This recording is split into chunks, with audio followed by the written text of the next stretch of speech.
My name is Nancy Mtekwa from Corner Sacco, former Safaricom Sacco. I was going through a course named Debt Recovery. Yes. Course with KIPROD. We are at a Batch Resort.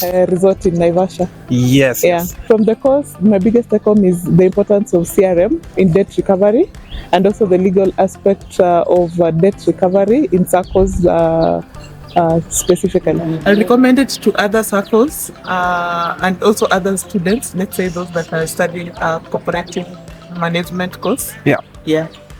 I think they benefit from it. And also even our members, they can also benefit from the importance of financial literacy and networking. This is my CPD certification that I've given. Yes. Apart from that, I also got a certificate of attendance. Yes. So yes, I'm so grateful. Yeah. Oh, good. Yeah. Awesome. All right.